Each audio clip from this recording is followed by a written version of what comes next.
À quelques questions. Vous avez déjà l'idée en ce qui concerne donc notre thématique de cet après-midi. Nous voulons parler de l'adoration. Alors, rapidement, docteur Jérémy, qu'est-ce que l'adoration pour vous? Tout d'abord, je vous dis encore merci. Merci. Merci pour la parole et merci aussi pour l'émission Gospel. Le Logos. Ah, d'accord.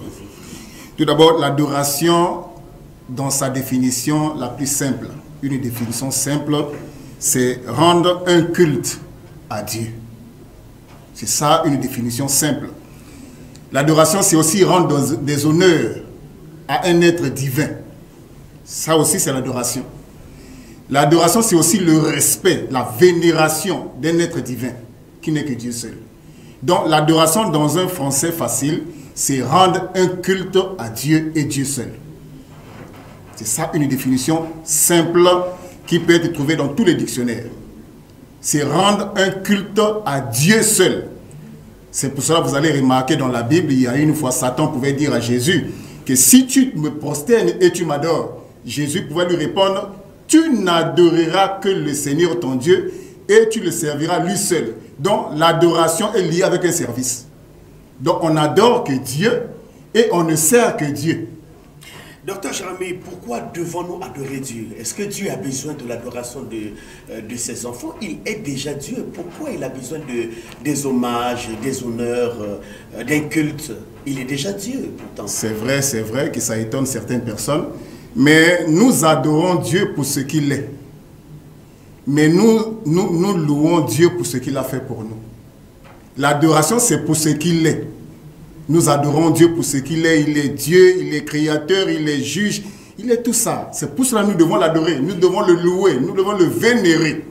Et ça, c'est réservé à Dieu seul. Mais est-ce que l'adoration, c'est pas un problème rythmique ou bien c'est pas le rythme ou bien comment? En principe, le véritable adoration doit être une conduite. Une conduite de l'esprit. C'est pas Jésus avait mis l'action, il dit que l'heure vient où les vrais adorateurs, c'est-à-dire il y a des faux. Il dit des vrais, donc il y a des faux. Oui. Il y a aussi des faux. Ah bon? Des vrais adorateurs adoreront le Père en esprit. Là, c'est dans quel verset biblique? Ça, c'est dans Jean chapitre 4, verset 24. Où les vrais. Où les vrais adorateurs. Donc, il y a des faux adorateurs. Donc il y a des faux adorateurs. Mais comment les distinguer finalement? Mais oui, c'est facile. La véritable adoration, c'est par l'esprit et par la vérité. Oh, la vérité, c'est la parole. Donc, lorsque quelqu'un adore Dieu et il veut l'adorer en dehors de la parole, ça, c'est un faux adorateur. Vous avez des gens qui adorent Dieu, mais qui renient les Écritures. Il dit que j'adore Dieu. Comment cette parole? Mais lorsque vous lui présentez les Écritures, il ne croit pas aux Écritures. Il ne croit pas à ce que Jésus a dit dans tel passage. Il dit que non, ça c'est du passé. Ça, ça appartient à une époque donnée. Mais il dit que j'adore. Ça, c'est un faux adorateur. Parce que vous ne pouvez pas adorer Dieu en dehors de la parole. Jésus a dit l'heure vient où les vrais adorateurs adoreront le Père en esprit et en vérité. Oh, la vérité, c'est la parole. Voilà. Docteur Jérémy, j'ai envie de vous poser une question. Je venais de la poser au chantre qui était là. Comment peut-on faire pour entrer dans la dimension de l'esprit? Puisque vous le dites avec votre grosse Bible que j'aperçois de l'autre côté. Vous dites qu'on adore Dieu en esprit et en vérité. Alors comment ferais-je pour rentrer dans la dimension de l'esprit? Parce que Dieu est esprit, c'est bien cela. Comment je vais faire pour rentrer dans la dimension profonde de l'esprit pour atteindre le grand esprit qui est Dieu? Là, maintenant, nous touchons le problème personnel. Ça, c'est maintenant un problème individuel. Ma manière d'adorer Dieu n'a rien à voir avec la manière d'adorer de Dieu des autres. La manière de faire des autres. Il cherche les vrais adorateurs, ceux qui l'adoreront en esprit. Oui, allez-y. Pourvu que ça soit en esprit et en vérité. Et comment maintenant, la conduite de l'esprit dépend de chaque personne. Il y a certaines personnes qui adorent Dieu au travers de la musique. Donc, il faut qu'il y ait une musique d'adoration pour qu'il entre dans l'adoration.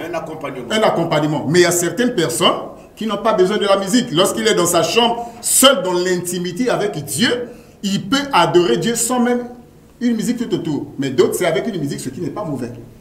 D'autres, c'est une intimité. Donc, c'est une chose qu'on ne peut pas expliquer. Il y a des choses qu'on n'explique pas. Il y a des choses qu'on expérimente.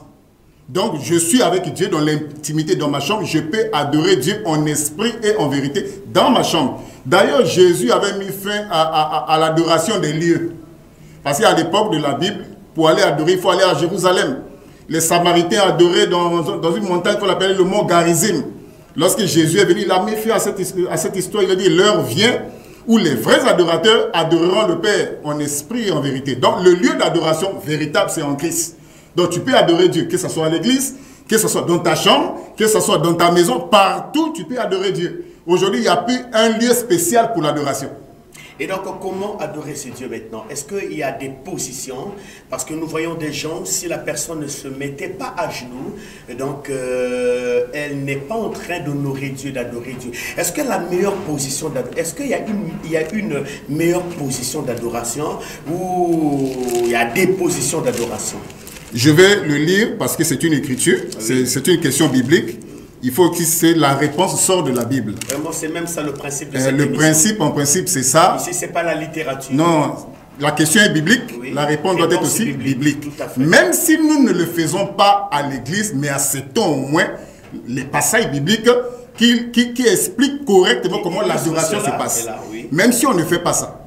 Dans le livre d'Apocalypse chapitre 22, à partir du verset 8, il est écrit ceci. « C'est moi, Jean, qui ai entendu et vu ces choses.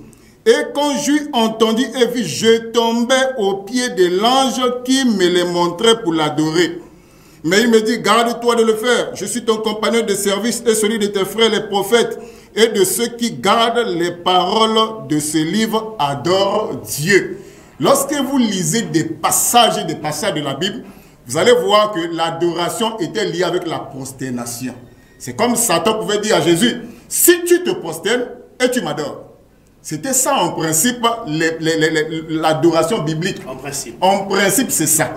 On peut le faire dans notre chambre. Dans ma chambre, je peux le faire. Je me prosterne. Je n'ai pas besoin forcément de le faire à l'église. Mais je peux le faire dans ma chambre. Je me prosterne et j'adore Dieu. C'était ça l'adoration véritable. C'est vrai que dans nos églises, ça il faut le dire aussi la vérité, même dans notre assemblée, on ne le fait pas. Mais c'est ça les vraies adorations. L'adoration était liée avec la prosternation. Donc tu adores tout en te prosternant. C'est un acte d'humiliation, tu t'humilies. Donc tu n'es rien du tout devant Dieu. C'est ça l'adoration. Et dans toute la Bible, vous allez vous rendre compte que quand on adorait Dieu, c'est toujours se prosterner, se prosterner. C'est ça l'adoration. Oui, allez-y, allez-y. Donc pour adorer Dieu, en principe, selon la vision biblique, c'est accompagné d'une prosternation. Nous remarquons dans vos églises, docteur Jérémie, pendant l'adoration, on baisse un peu le tempo, la vitesse de la musique, on baisse un peu. C'est un slow qui passe, on se dit parfois c'est ça l'adoration. Je ne sais pas, est-ce que c'est ça ou c'est pas ça? Le slow, il y a une musique douce qui passe, voilà donc les cœurs sont adoucis. Est-ce que c'est pas ça l'adoration? Bon, je ne vais pas choquer un peu ceux qui font ça, mais ce n'est pas forcément ça l'adoration. C'est pas fort. Ça peut être par une musique douce, comme vous le dites. Ça peut être par une musique cadencée. Mais ça dépend de l'état du cœur de la personne, de l'intimité que la personne est avec Dieu. Ce n'est pas un problème de musique. C'est un problème de toi, la connexion ou la communion que tu as avec Dieu. La musique, c'est après. Voyez-vous? Maintenant, si nous mettons l'accent uniquement sur une musique douce, ça doit être lente, parce que c'est comme ça qu'on nous a éduqués. On dit que l'adoration, ça doit être une musique lente. Le slow. Le slow. Non. L'adoration, c'est une intimité avec Dieu d'abord. Ça peut être avec musique, ça peut être aussi sans musique. Donc, c'est une question de vie. C'est d'intimité avec Dieu. C'est une question d'intimité et même de vie. Parce que lorsque le peuple d'Israël est sorti de l'Égypte, le premier commandement, c'est d'adorer Dieu. Et dans Deutéronome chapitre 6, à partir du verset 4, il dit, écoute, ô Israël, le Seigneur ton Dieu est l'unique Seigneur. Donc l'adoration, c'est d'abord Dieu. Que ça soit dans n'importe quel endroit tu es, que ça soit tu es parti en brousse, tu es parti peut-être faire comment on le dit, les retraites en brousse, tu n'as pas besoin d'amener une musique. C'est toi et Dieu, l'intimité entre toi et Dieu. Ça peut aussi se passer dans ta chambre, tu t'es enfermé dans la chambre, dans l'intimité entre Dieu, tu peux aussi adorer Dieu, pourvu que tu sois sincère dans ton cœur. Alors, docteur, je vous ai écouté avec beaucoup d'attention. Vous dites que l'adoration, en principe, il fallait se prosterner, c'est bien cela. Mais quelqu'un peut se prosterner, mais si son cœur n'a pas une bonne position, malgré la prosternation, est-ce que cette adoration sera comme un parfait de bonne odeur? Ce sont des adorations qui sont vaines. C'est-à-dire le geste est là, mais le cœur n'y est pas. Ça, ce sont des adorations qui sont vaines. Et nous voyons ça un peu partout. C'est comme un système. C'est comme un système. Ils ont lu juste un passage de la Bible. Adorer veut dire face contre terre ou se prosterner. Il le fait, mais dans son cœur, il n'est pas convaincu. Donc, il n'y a aucune intimité entre lui et Dieu. Il le fait juste parce qu'on lui a dit de le faire. Est-ce que ce n'est pas de l'hypocrisie, ça? Ça, c'est de l'hypocrisie. Moi, j'ai trouvé des églises où les gens se prosternent même du matin jusqu'à 12 heures. Ils ont même mal au genou. Ils le font parce qu'on les a dit de le faire. C'est comme une punition. C'est comme certaines personnes qui jeûnent. Quand on leur dit dans tel mois, il faut jeûner. Il n'est pas convaincu de jeûner. Mais il le fait parce que c'est la religion. C'est ça. C'est ça, la religion, c'est la chose la plus mauvaise. Nous ne faisons pas les choses par religion, mais par révélation. Il faut être convaincu et concerné. Et concerné plutôt. Donc tu es d'abord convaincu, ensuite tu es concerné. Mais si tu le fais juste parce que dans cette église-là, les gens se prosternent, mais ils se prosternent pourquoi? Parce que le pasteur a dit que l'adoration, c'est se prosterner. Mais il n'est pas convaincu. Donc la première des choses, d'abord, il faut d'abord que ce soit une intimité, une révélation même. Une intimité avec Dieu. Ça doit être du vrai. C'est pour cela, dans la vie chrétienne, c'est un problème de conduite de l'esprit. Comme nous disons que le salut est individuel, il faut que dans le domaine de l'adoration, ça doit être aussi une conduite. Alors qui peut adorer donc Dieu? Est-ce que c'est tout le monde qui peut adorer Dieu? En principe,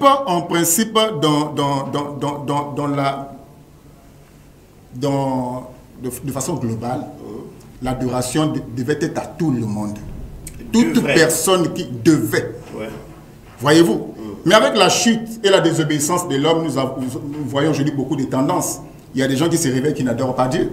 Mais dans la vision de Dieu, est que toute créature devait adorer Dieu. Que tu sois bon ou mauvais, tu dois reconnaître que Dieu est. Il est l'être suprême.